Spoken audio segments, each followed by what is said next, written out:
नमस्कार, मैं हूं प्रशांत कपूर और आप देख रहे हैं मनी 9 झटपट।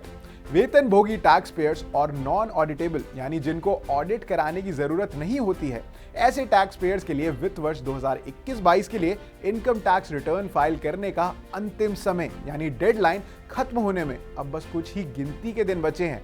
हालांकि बहुत बड़ी संख्या में टैक्स पेयर्स अभी भी अपना आईटीआर फाइल करने के लिए अंतिम समय का इंतजार कर रहे हैं। कुछ टैक्स पेयर ये मान रहे हैं कि पिछले 2 सालों की तरह इस साल भी सरकार अंतिम तारीख को आगे बढ़ा देगी। पहले कोरोना वायरस और बाद में नए लॉन्च किए गए इनकम टैक्स पोर्टल में गड़बड़ी आने से आईटीआर फाइलिंग की तारीख पिछले 2 सालों से आगे बढ़ाई जा रही थी। लेकिन इस साल ना तो महामारी का प्रकोप है और ना ही इनकम टैक्स पोर्टल में कोई गड़बड़ी है, तो ऐसे में अंतिम तारीख आगे बढ़ने की संभावना कम ही दिखाई पड़ रही है। इनकम टैक्स विभाग के मुताबिक 20 जुलाई तक 2 करोड़ से ज्यादा रिटर्न फाइल हो चुके हैं, जबकि 31 जुलाई तक करीब 7 करोड़ आईटीआर फाइल होने हैं। ऐसे में अगर करीब 4.5 करोड़ लोग आखिरी दिनों में रिटर्न फाइल करते हैं तो रिटर्न फाइलिंग पोर्टल पर लोड बढ़ सकता है और सिस्टम स्लो भी हो सकता है।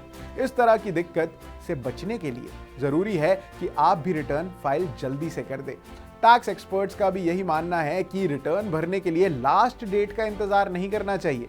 अगर आपने अब तक आईटीआर नहीं भरा है तो बिना देर किए ये काम निपटा लीजिए। आईटीआर फाइल करना कई मामलों में फायदेमंद भी साबित हो सकता है। वहीं समय पर आईटीआर नहीं फाइल करना परेशानी का सबब भी बन सकता है। आईटीआर भरने की आखिरी तारीख 31 जुलाई 2022 है। आईटीआर के लिए अंतिम तारीख निकल जाने के बाद टैक्स रिटर्न फाइल करने वाले टैक्स पेयर्स को लेट फीस देनी होगी।